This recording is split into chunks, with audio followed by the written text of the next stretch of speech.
ஏகி சபை வழங்கும்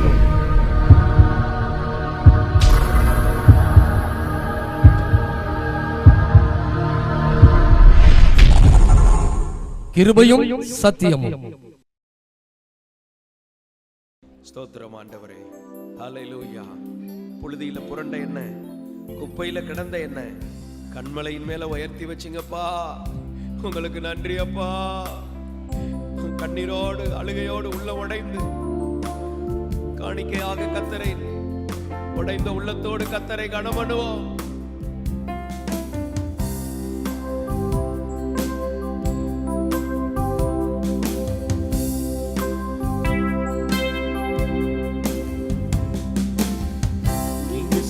நன்மைகளை நினைச்சு பார்க்கிறேன், தினம் தினம் நன்றி சொல்லி துதிச்சு மகிழ்கிறேன்.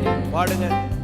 நீங்க செய்த நன்மைகளை நினைச்சு பார்க்கிறேன், தினம் தினம் நன்றி சொல்லி துதிச்சு மகிழ்கிறேன்.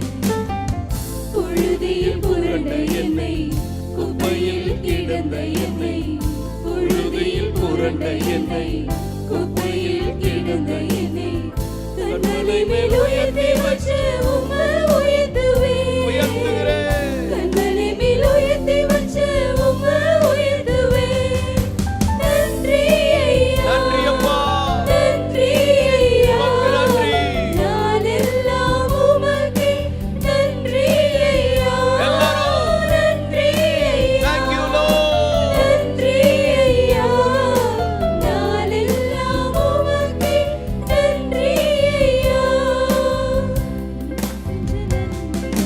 நினைச்சு பார்க்கிறேன், எல்லாரும் பாடலாம். தினம் நன்றி சொல்லி துதிச்சு மகிழ்கிறேன். நீங்க செஞ்ச நன்மைகளை நினைச்சு பார்க்கிறேன், தினம் தினம் நன்றி சொல்லி துதிச்சு மகிழ்கிறேன்.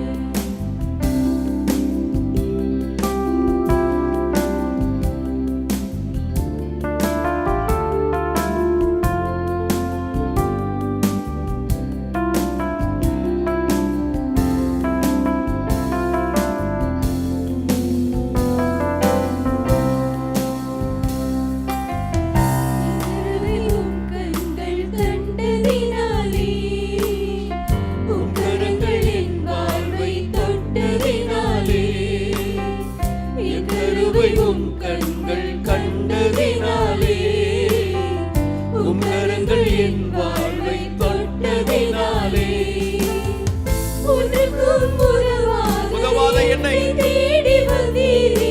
இயேசுவே, உமது சேவைக்காக என்னை தெரிந்து கொண்டீரே. thank you Lord. ஒன்றுக்கும் உதவாத என்னை தேடி வந்தீரே. உமது சேவைக்காக என்னை தெரிந்து கொண்டீரே. நன்றி ஐயா, நன்றி அப்பா. நன்றி ஐயா, நான் எல்லாம் உமக்கே. நன்றி எல்லாரும் ஐயா, சத்தத்தை உயர்த்தி நன்றி ஐயா, அவரை மகிமைப்படுத்துவோம். நன்றி ஐயா, நன்றி. நான் எல்லாம் உமக்கே. நன்றி ஐயா. செஞ்ச நன்மைகளை நினைச்சு பார்க்கிறேன், தினம் தினம் நன்றி சொல்லி துதிச்சு மகிழ்கிறேன். நீங்க செஞ்ச நன்மைகளை நினைச்சு பார்க்கிறேன், தினம் தினம் நன்றி சொல்லி துதிச்சு மகிழ்கிறேன். புழுதியில் புரண்ட என்னை, குப்பையில் கிடந்த என்னை, புழுதியில் புரண்ட என்னை, குப்பையில் கிடந்த என்னை கண்மலை மேல் உயர்த்தி வச்சு உம்மை உம்மை உயர்த்துவேன். உயர்த்துகிறோம். கண்மலை மேல் உயர்த்தி வச்சு உம்மை உயர்த்துவேன். நன்றி ஐயா, நன்றி ஐயா, நான் எல்லாம் உமக்கே. நன்றி ஐயா, நன்றி ஐயா, நன்றி ஐயா, நான் எல்லாம் உமக்கே. நன்றி ஐயா. நீங்க செய்த நன்மைகளை நினைச்சு பார்க்கிறேன், தினம் தினம் நன்றி சொல்லி துதிச்சு மகிழ்கிறேன். நீங்க நீங்க செய்த நன்மைகளை நினைச்சு பார்க்கிறேன். தினம் தினம் நன்றி சொல்லி குதிச்சு மகிழ்கிறேன். குப்பையில் கிரண்ட என்னை, குப்பையில் கிடந்த என்னை, புழுதியில் புரண்ட என்னை, குப்பையில் கிடந்த என்னை கண்மலையில் உயர்த்தி வச்ச உம்மை உயர்த்துவேன். கண்மலையில் உயர்த்தி வச்ச உம்மை உயர்த்துவேன். நன்றி ஐயா, நன்றி ஐயா, நாளெல்லாம் உமக்கே நன்றி ஐயா. நன்றி ஐயா, நன்றி ஐயா, நாளெல்லாம் உமக்கே நன்றி ஐயா. நன்றி ஐயா, நாளெல்லாம் உமக்கே நன்றி ஐயா. நன்றி ஐயா, நன்றி ஐயா, நாளெல்லாம் உமக்கே. ஒரு தெய்வீக தொடுதல் ஒவ்வொருவரும் இயேசு தொடுவீராக. Holy Spirit, you touch everyone. மறுரூபமாகுங்கள் என்ற தலைப்பில் நம்ம கர்த்தருடைய வார்த்தையை நம்ம கேட்க இருக்கிறோம். மார்க் எழுதின சுவிசேஷம் 9ஆம் அதிகாரம் 2வது வசனம் வாசிப்போம். 6 நாளைக்கு பின்பு இயேசு பேதுருவையும் யாக்கோபையும் யோவானையும் அழைத்து உயர்ந்த மலையின் மேல் அவர்களை தனியே கூட்டிக் கொண்டு போய் அவர்களுக்கு முன்பாக மறுரூபமானார். இங்கே சொல்லப்பட்டிருக்கிறது, இயேசு உயர்ந்த மலைக்கு போய் என்ன செய்தார்? மறுரூபமானார். இயேசு மறுரூபமானார். அதை 3 சீஷர்களை மாத்திரம் கூட்டிக் கொண்டு போகிறார். அங்கே அவர் மறுரூபமாகிறார். அவருடைய வஸ்திரங்கள் வெண்மையாய் மாறுகிறது. அது ரொம்ப பிரகாசமாக இருக்கிறது. அங்கே 4ஆம் வசனத்திலே மோசேயும் எலியாவும் இயேசுவோட கூட என்ன செஞ்சாங்களாம்? பேசி கொண்டிருந்தார்கள். அல்லேலூயா. இயேசு மறுரூபமானார். இந்த இயேசு ஒரு மறுரூபமாகிற ஒரு தேவனாய் இருக்கிறார். அவருக்குள்ளே ஒரு மறுரூபமாக இருக்கிற ஒரு கிருபை அபிஷேகம் அவருக்குள்ள இருந்தது.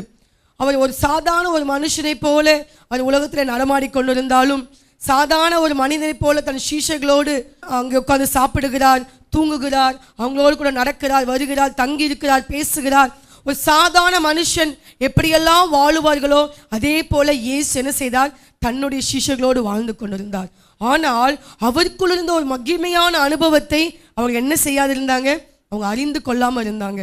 அப்போ தான் இயேசு கூட்டி கொண்டு போய் தன்னுடைய சீஷர்களுக்கு முன்பதாக 3 பேரை மட்டும் கூட்டிகிட்டு போகிறாரு. இல்லை, அவங்க தான் மெச்சூரிட்டியான ஆட்கள். மற்றவங்களுக்கு என்ன கிடையாது, அந்தளவுக்கு மெச்சூரிட்டி இல்லை. அதை அறிந்து கொள்கிற, புரிந்து கொள்கிற அந்த மனப்பக்குவம் அவங்களுக்குள்ள இல்லாதனால அவங்களுக்கு என்ன செய்ய முடியாது? அவனுடைய மறுரூபத்தை அவங்க ஒருவேளை கிரிட்டிசைஸ் பண்ணலாம், இல்லைன்னா அதை தவறாக புரிந்து கொள்ளலாம். அதனால் என்ன செய்யலாம்? ஆண்டவர் யார் நல்ல மெச்சூரிட்டியாக இருக்கிறாங்களோ, நன்றாக புரிந்து கொள்கிறார்களோ, இயேசுவை பற்றி அறிந்து கொள்ள விரும்புகிறார்களோ, அவங்கள 3 பேரை மாத்திரம் கூட்டிகிட்டு போகிறார். கூட்டிகிட்டு போய் என்ன செய்கிறாரு? அங்கே மறுரூபமாகிறார். அவரை பார்க்க முடியவில்லை. எந்த வண்ணானாலும் வெளுக்க முடியாத ஒரு பிரகாசம் என்ன செய்தது? அவருக்குள்ளே இருந்தது. அவ்வளோ ஒரு மகிமையாய் அங்கே காட்சி அளிக்கிறார். அப்போதான் அவங்க 3 பேர் சொல்லுகிறார்கள், ஐயோ இது எவ்வளோ மகிமையாக இருக்கிறது. நம்ம இங்கே உமக்கு ஒரு கூடாரம், எலியாவுக்கு ஒரு கூடாரம், மோசேக்கு ஒரு கூடாரத்தை நம்ம என்ன செய்யலாம்? போட்டு இங்கேயே தங்கி விடலாமே. இப்போ பாருங்க, அந்த சீஷருக்குள்ளே அந்த மறுரூபத்தை என்ன செஞ்சாங்க? அவங்க விரும்பினாங்க. அந்த மறுரூபத்தின் மேலே அவங்க ரொம்ப வாஞ்சியாக இருந்தாங்க. அந்த மறுரூபத்தை அவங்க என்ன செஞ்சாங்க? தனக்குள் உள்வாங்கி கொண்டார்கள். மறுரூபத்தை அவங்க ரொம்ப விரும்பினாங்க. அதனால தான் நம்ம அங்கே தங்கி விடலான்னு சொல்லி என்ன செஞ்சாங்க? அவங்க விரும்பினாங்க. அல்லேலூயா. இயேசுக்குள் மறுரூபமான வாழ்க்கை இருந்தது. அவர் ஒரு சாதாரண மனிதனை போல அவர் நடந்தாலும் அவருக்குள் ஒரு மறுரூபமான ஒரு வாழ்க்கை இருந்துச்சு. அல்லேலூயா. சிலர் பார்த்தா சாதாரண ஆள்மா இருப்பாங்க, ஆனால் அவங்கக்கிட்ட நீங்கள் பேச ஆரம்பிச்சிங்கன்னா, அவங்களோட ஜெபிக்க ஆரம்பிச்சிங்கன்னா அவங்களுக்குள் தேவன் வைத்திருக்கிற பொக்கிஷங்களை நீங்கள் காண முடியும். இப்போ உங்களுக்குள்ளே நீங்கள் சாதாரண ஒரு மனுஷியாக ஒரு விசுவாசியாக நீங்கள் இருக்கலாம், ஆனால் உங்களுக்குள்ள என்ன இருக்கணும்? அது விலை மதிப்பில்லாத மறுரூபமான அந்த பொக்கிஷம் நமக்குள்ள இருக்கணும். அல்லேலூயா. அடுத்ததாக இயேசு எப்படி நம்மளை மறுரூபமாக்குகிறார்? 2 கொரிந்தியர் 3:18 வாசிங்க. நாம் எல்லாரும் திறந்த முகமாய் கர்த்தருடைய மகிமையை கண்ணாடியில் காண்கிறது போல கண்டு ஆவியாயிருக்கிற கர்த்தரால் அந்த சாயலாகத்தானே மகிமையின் மேல் மகிமையடைந்து மறுரூபப்படுகிறோம். அப்ப தேவனுடைய சாயலில் தானே மகிமை மேல் என்ன செய்கிறோமா? மகிமை அடைகிறோம். நம்ம தேவனுடைய சாயலில் மகிமை அடைய விரும்புகிறோம். இயேசு யாருடைய சாயலாக இருந்தார்? பிதாவின் சாயலாக இருந்தார். பிதா உலகத்தில் உள்ள எல்லாரையும் யார் சாயலாய் உண்டாக்கினார்? அவருடைய சாயலாய் உண்டாக்கினார். ஆதாம் ஏவாளை சொல்லப்பட்டிருக்கு, தம்முடைய ரூபத்தின்படியே தம்முடைய சாயலின்படியே என்ன செய்யலாம்? உண்டாக்குவோமாக. அப்போ தேவனாகிய கர்த்தர் என்ன செய்கிறார்? பூமியின் மனுஷனை தம்முடைய சாயலாய் உண்டாக்கினார். அப்ப இந்த பூமியினுடைய மனுஷன் என்ன செஞ்சான்? தேவ சாயலை இழந்து போனான். ஏதேன் தோட்டத்தில் அவர் தம்மை போல மகிமையான சரீரமுள்ள சாயலுக்கு ஒப்பாகத்தான் ஆதாம் ஏவாளை தேவன் வைத்திருந்தார். என்றைக்கு அவர்கள் கீழ்ப்படியாமல் அவர்கள் பாவம் செய்தார்களோ அன்னைக்கு அவருடைய மகிமையின் சரீரம் என்ன செய்யப்பட்டுச்சு? அவங்களை விட்டு எடுத்துக்கொள்ளப்பட்டது. அவங்களுடைய மகிமையின் சரீரம் மாறி அவங்க என்ன செஞ்சாங்க? நார்மலான சரீரம் உள்ளவங்களாக மாறிட்டாங்க. அந்த சரீரத்துக்குள்ள தான் பாவ குணாதிசயங்கள், பலவீன குணாதிசயங்கள், ஜென்ம சுபாவங்கள் எல்லாம் அதுக்குள்ள வந்துடுச்சு. அப்போ பிந்தின ஆதாமாகி இயேசு என்ன செய்தார்? மறுபடியுமாக அந்த மகிமையின் சரீரத்தை தனக்குள் கொண்டு வந்து நம்ம எல்லாரையும் மறுரூபமாக்க விரும்புகிறார். ஹல்லேலூயா. அதற்காக தான் இயேசு இந்த உலகத்துக்கு வந்து தன்னையே அர்ப்பணித்தார். எதற்காக? நாம் இழந்து போன அந்த மகிமையின் சரீரத்தை பெற்றுக்கொள்ள வேண்டும் என்பதற்காக. எதை இழந்து போனோம்? அந்த மகிமையை இழந்து போனோம். தேவனோடு உறவாடி கொண்டிருந்தார்கள், தேவனோடு பேசி கொண்டிருந்தார்கள், தேவனோடே சஞ்சரித்து கொண்டிருந்தார்கள். அதை இழந்து போனோம். அதாவது இயேசு மறுபடியும் நமக்கு அந்த மகிமையின் சரீரத்தை கொடுக்க வந்திருக்கிறார். ஹல்லேலூயா. ஏனென்றால் இந்த மகிமையின் சரீரம் இருந்தால் தான் நம் தேவனோடு உறவாட முடியும், நான் தேவனோடு பேச முடியும், நாம் அவரோடு கூட இணைந்து வாழ முடியும், அவருக்கு பிரியமான பிள்ளையாக நான் என்ன செய்ய முடியும்? நம்ம இருக்க முடியும். அதற்காக தான் இயேசு அந்த மறுரூபமான சரீரத்தை, அந்த மகிமையின் சரீரத்தை, அந்த மகிமையின் அனுபவத்தை, அந்த மறுரூபமான வாழ்க்கையை இயேசு என்ன செய்தார்? கொடுப்பதற்காக இந்த உலகத்துக்கு வந்தார். எத்தனையோ கோடிக்கணக்கான ஜனங்கள் தன்னுடைய பழைய வாழ்க்கையை, பழைய சரீரங்களை விட்டுவிட்டு இயேசு கொடுக்கிற அந்த மறுரூபமான வாழ்க்கையை பெற்றுக்கொண்டே ஓடிக்கொண்டிருக்கிறார்கள். ஹல்லேலூயா. அதை பெற்றுக்கொள்ளத்தான் நாம் இந்த உலகத்துக்கு வந்திருக்கிறோம், இந்த சபைக்கு வந்திருக்கிறோம், வார்த்தைகளை கேட்டுக்கொண்டு இருக்கிறோம். இந்த மகிமையின் சரீரம் நமக்குள் வேண்டும், இந்த மகிமையின் மறுரூபம் நமக்குள் வேண்டும். இயேசு அதை என்ன செய்கிறார்? எதிர்பார்க்கிறார். அவருடைய சாயல் என்ன? அது மகிமையுள்ள சாயலாக இருக்கிறது. அந்த மகிமையின் உள்ள சாயலாக நம்மை தேவன் மாற்ற விரும்புகிறார். அடுத்ததாக இயேசு எப்படி நம்மை மறுரூபமாக்க விரும்புகிறார்? ரோமர் 12:2 வாசிங்க. நீங்கள் இந்த பிரபஞ்சத்திற்கு ஒத்தம் வேச தெரியாமல் தேவனுடைய நன்மையும் பிரியமும் பரிபூர்ணமுமான சித்தம் இன்னதென்று பகுத்தறியத்தக்கதாக உங்கள் மனம் புதிதாகிறதினாலே மறுரூபமாகுங்கள்.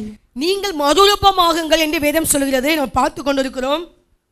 நம்முடைய சரீரம் மறுரூபமாக வேண்டும், நம்முடைய ஆவி மறுரூபமாக வேண்டும், நம்முடைய எல்லா செயல்கள் எல்லாம் மறுரூபமாக வேண்டும். இயேசுவின் சாயலுக்கு தக்க நாம் என்ன செய்ய வேண்டுமாம்? மறுரூபமாக வேண்டும். அடுத்ததாக உங்கள் மனம் புதிதாகிறதுனாலே மறுரூபமாகுங்கள். உங்களுடைய மனசு மறுரூபமாகணும். இந்த மனது என்ன சொல்லப்பட்டிருக்கு? திருக்குள்ளதான், மகா கேடுள்ளது. இந்த மனசை தேவன் மறுரூபமாக்க விரும்புகிறார்.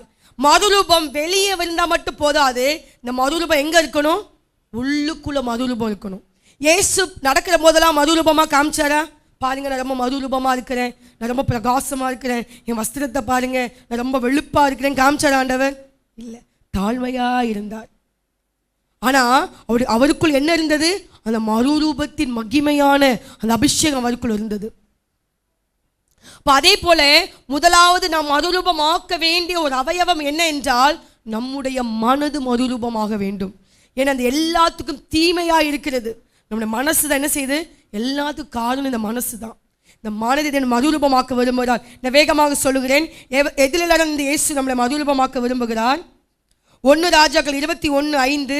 அப்பொழுது அவன் மனைவியாகிய எசபேல் அவனிடத்தில் வந்து, நீர் போஜனம் பண்ணாதபடிக்கு உம்முடைய மனம் சலிப்பாயிருக்கிறது என்ன என்று அவனை கேட்டதற்கு, இந்த மனது மறுரூபமாக என்று சொல்லி நம்ம பார்க்கிறோம். எதிலெல்லாம் இருந்து இந்த மனது மறுரூபமாக வேண்டும்? ஒன்றாவது மனசலிப்பு. இந்த மனசலிப்பு வந்தால் நாம் என்ன செய்ய முடியாது? நாம் கர்த்தருக்காக வாழ முடியாது. நமக்குள்ள இருக்கிற மனசலிப்பு, சலித்து போகிற அனுபவம். என்னத்துக்கு நான் சபைக்கு வரணும்? என்னத்துக்கு நான் ரட்சிக்கப்பட்டேன்னு தெரியலையே? ஐயோ, நான் ஏன் இயேசுவை கும்பிடணும்? என் வாழ்க்கை ஏன் இப்படி இருக்கிறது? எனக்கு மாத்திரம் ஒண்ணுமே நன்மை நடக்காதா? எத்தனை நன்மை பெற்றிருப்பாங்க ஆண்டவர்கிட்ட, ஆனா என்ன சொல்லுவாங்க? எனக்கு மாத்திரம் ஏன் ஒண்ணுமே நடக்கல? இந்த மனசலிப்பு என்ன செய்யும்? நம்மை மறுரூபமாக்காது. நமக்குள் மறுரூபம் ஆயிருந்தோம்னா அந்த மனசலிப்பு நமக்கு என்ன செய்யாது? வராது.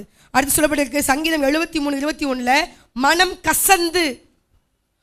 கசந்து பேசுவது, யாரை பார்த்தாலும் மனம் கசந்து பேசுவது, அது மறுரூபமாக வேண்டும். அல்லேலூயா. 2 சாமுவேல் 19:2 சொல்லப்பட்டிருக்கிறது, மனம் நொந்திருக்கிறார்கள்.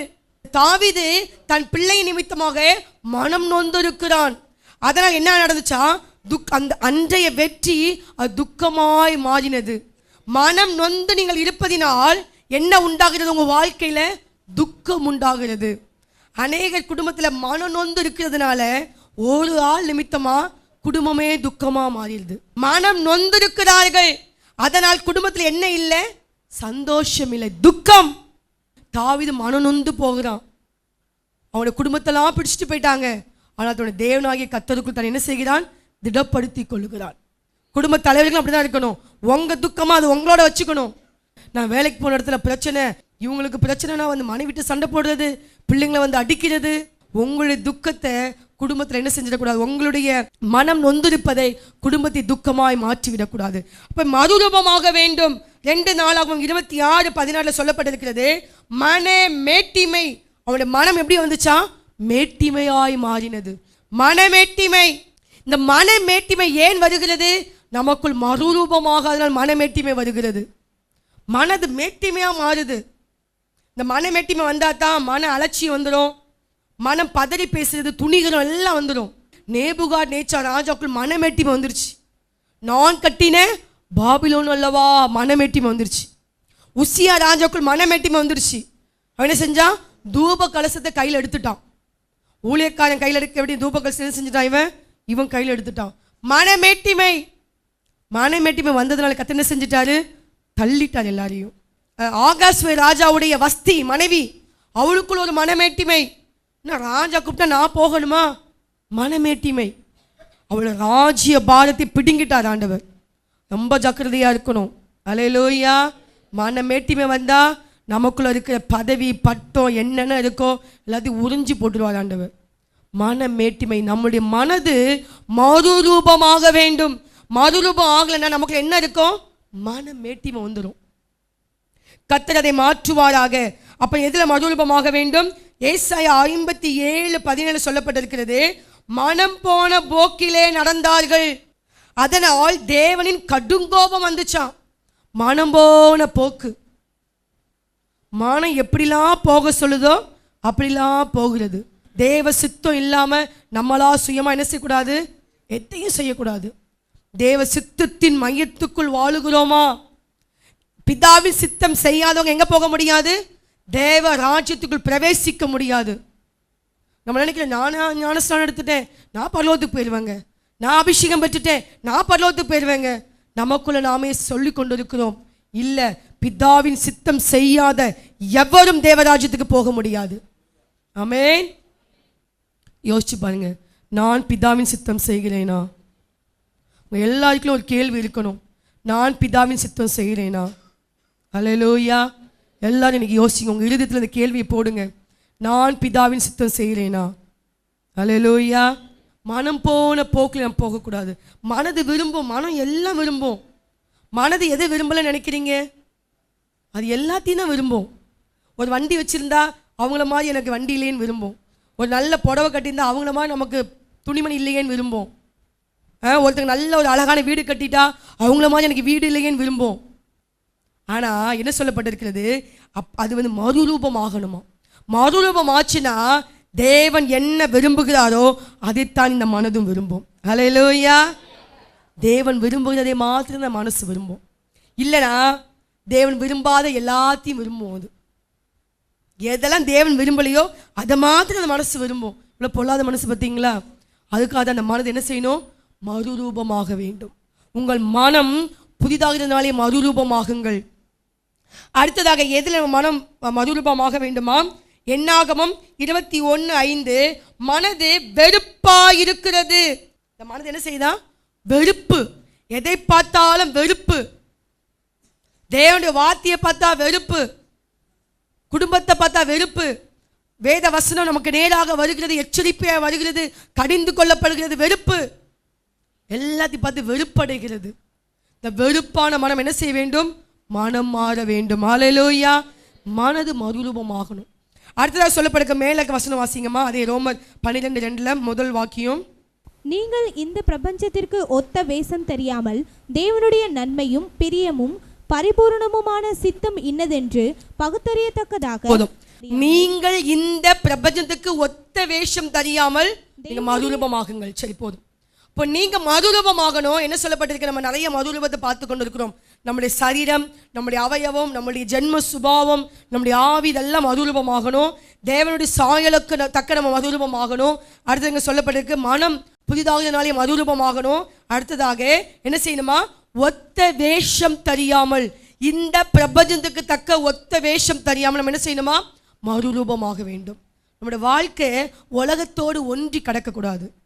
நம்முடைய வாழ்க்கை இந்த பிரபஞ்சம், இந்த உலகத்தில் என்னென்ன ஆக்டிவிட்டீஸ் இருக்குதோ அதுக்கு தக்க நம்ம வாழ்க்கை என்ன செய்யக்கூடாது? அமையக்கூடாது. அல்லேலூயா. ஏனென்றால் நாம் இந்த உலகத்துக்குரியவர்கள் அல்ல. வேதம் சொல்லுதா, நீங்கள் இந்த உலகத்துக்குரியவங்க அல்ல. நமக்கு ஒரு உலகம் இருக்குது. என்ன உலகம்? மேலோகம், பரலோகம் ஒன்று நமக்கு இருக்குது. நாம் இந்த உலகத்துக்குரியவர்கள், நாம் இந்த பூமிக்குரியவங்க அல்ல. இந்த உலகத்துக்கு தக்க ஒத்த விஷயம் நம்ம தரிக்கக்கூடாது. ஆமென். உலகத்தை போல வாழுவது, உலகத்தை போல நடப்பது, உலகத்தை போல ட்ரெஸ் பண்ணி கொள்வது, உலகத்தை போல பேசுவது, இதெல்லாம் என்ன செய்யணும்? நம்மளுடைய வாழ்க்கையை விட்டு வெளியே போகணும். வேஷம் என்னன்னா உலகத்தக்கன வேஷம். நான் வேலைக்கு போகிறேன், உலக வேஷம். நான் ஸ்கூலுக்கு போனால் 4 பேர் கேட்பாங்க, உலக வேஷம். உலக வேஷத்தை என்ன செய்கிறாங்க ஜனங்கள்? தரித்து கொள்ளுகிறார்கள். தேவனுடைய பிள்ளை மறுரூபம் வேண்டாமா வாழ்க்கையில்? அல்லேலூயா. மறுரூபமாகணும். முதல்ல நம்முடைய அவயவங்கள் உள்ள இல்லை என்ன செய்யணும்? மறுரூபமாக வேண்டும். அல்லேலூயா. தேவன் என்ன எதிர்பார்க்கிறார்? உலகத்துக்கு தக்க ஒத்த வேஷம் தெரியாமல் நம்ம என்ன செய்யணுமா? நம்ம மறுரூபமாக வேண்டும். இப்போ தேவன் நம்முடைய வாழ்க்கையில மறுரூபத்தை எதிர்பார்க்கிறார். மறுரூபமான வாழ்க்கை நமக்குள் தேவையா இருக்கிறது. அல்லேலூயா. ஏனென்றால் மறுரூபமாக இருந்தால் தான் நம்ம எங்கே போக முடியும்? தேவனுடைய ராஜ்யத்துக்கு போக முடியும். அவருடைய வருகை வரும்போது நம்ம என்ன செய்ய முடியும்? எடுத்துக்கொள்ளப்பட முடியும். மறுரூபமான வாழ்க்கை நமக்கு வேணும். நம்முடைய அவயவங்களில் மறுரூபம் வேண்டும், சரீரத்தில் மறுரூபம் வேண்டும், நம்முடைய ஆவியில் மறுரூபம் வேண்டும், நம்முடைய மனது மறுரூபமாக்கப்பட வேண்டும். எப்படி மறுரூபமாக்கப்பட வேண்டும்? இயேசுவை போல அவருடைய மகிமையான சாயலுக்கு தக்க நம்ம என்ன செய்ய வேண்டுமா? மறுரூபமாக வேண்டும். நம்ம எல்லாம் முழங்கால் படிடுமா, ஜெபம் செய்வோமா? ஆண்டவரே துதிக்கிறோம் ராஜா. மறுரூபமான வாழ்க்கை எங்களுக்குள் வரட்டும். எல்லாம் கேளுங்க, கேளுங்க, எல்லாம் கரங்களை உயர்த்தி கேளுங்க. மறுரூபம் இல்லை என்றால் நாம் தேவனுடைய ராஜ்யத்துக்குள் போக முடியாது. அந்த மகிமையின் சரீரம் நமக்கு கிடைக்காது. அந்த மகிமையின் சரீரம் இருந்தால்தான் நம்முடைய வருகையில மறுரூபமாய் மாற முடியும். இயேசுவே, எங்களுடைய சரீரம் மறுரூபமாய் மாறட்டும் ஆண்டவரே. எங்களுடைய ஆவி ஆத்துமா மறுரூபமாய் மாறட்டும் ஆண்டவரே. நாங்கள் உலகத்துக்கு தக்க ஒத்த வேஷம் தெரியாமல் நாங்கள் மறுரூபமாய் மாற கிருபை தருவீராக. உலகத்தோடு உலகமாக நாங்கள் ஒற்று போகக்கூடாது. உலகத்தினுடைய சுபாவம் எங்களுக்குள்ள இருக்கக்கூடாது. உலகத்தினுடைய பாவம் எங்களுக்குள்ள இருக்கக்கூடாது. அந்த மறுரூபமான அபிஷேகம் எங்களுக்குள் வருவதாக. அது எங்களுக்குள் வருவதாக. அந்த மறுரூப அபிஷேகத்தை எங்களுக்கு கொடுப்பீராக ராஜா. ஹல்லேலூயா, ஹல்லேலூயா. ராஜா, அந்த மனம் மறுரூபமாய் மாற ஒப்பு கொடுக்கிறோம். எங்களை வாழ்க்கையை ஒப்பு கொடுக்கிறோம் ஐயா. மறுரூபமாய் மாற ஒப்பு கொடுக்கிறோம். உம்மை போல எங்களை மறுரூபமாக்குங்க. உங்களுடைய சாயலுக்கு ஒத்த சாயலாய், இந்த மகிமையின் சாயலாய் எங்களை மாற்றுங்க ஆண்டவரே. அந்த எல்லாருக்கும் இந்த வார்த்தையினுடைய அந்த அபிஷேகம் முழுவதுமாய் கிடைப்பதாக, 100க்கு 100 கிடைப்பதாக ராஜா. அப்பா, எங்களை அப்படியே தாழ்த்தி அர்ப்பணிக்க மகிமைப்படுங்க. இயேசுவின் மூலம் ஜெபிக்கிறோம் நல்ல பிதாவே, ஆமென்.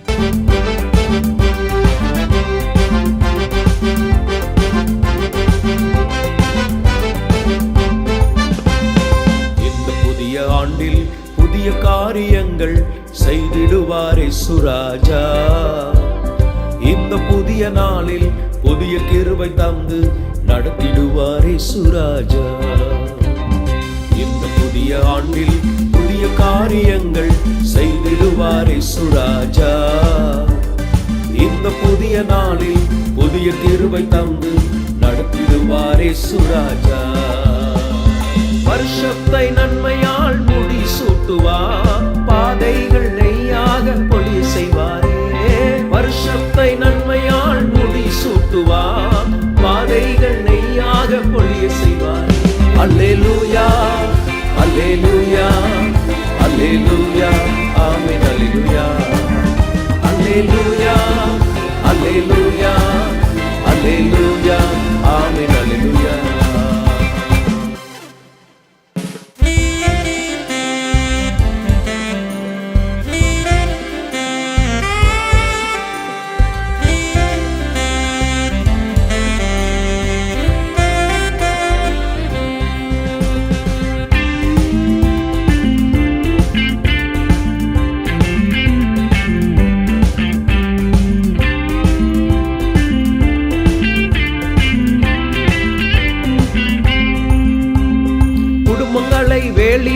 காத்திடுவாரே. இரட்டிப்பான நன்மைகளால் நிரப்பிடுவாரே. குடும்பங்களை வேலியடைத்து காத்திடுவாரே. இரட்டிப்பான நன்மைகளால் நிரப்பிடுவாரே. அல்லேலூயா, அல்லேலூயா, அல்லேலூயா, ஆமென். அல்லேலூயா, அல்லேலூயா, அல்லேலூயா, அல்லேலூயா, ஆமென். அல்லேலூயா.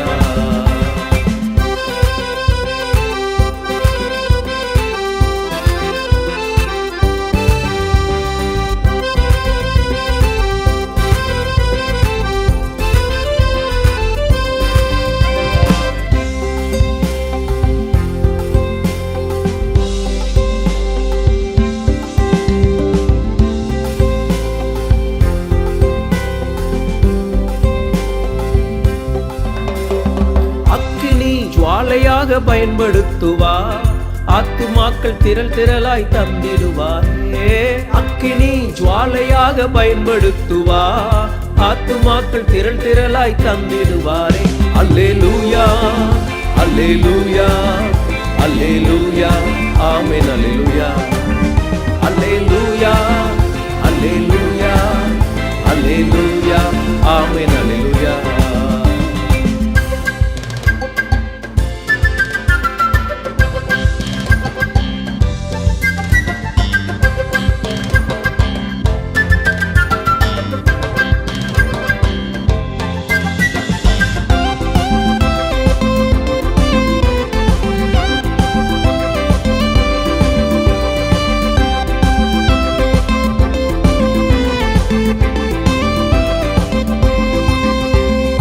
தேசத்தில் தேவ மகிமை வெளிப்படுமே.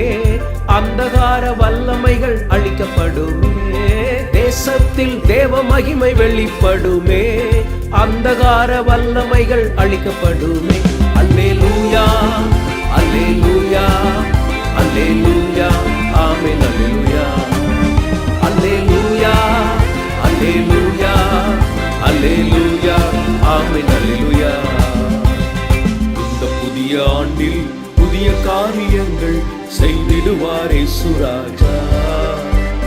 இந்த புதிய நாளில் புதிய கிருபை தந்து நடத்திடுவாரே சுராஜா. இந்த புதிய ஆண்டில் புதிய காரியங்கள் செய்திடுவாரே சுராஜா. இந்த புதிய நாளில் புதிய கிருபை தந்து நடத்திடுவாரே சுராஜா.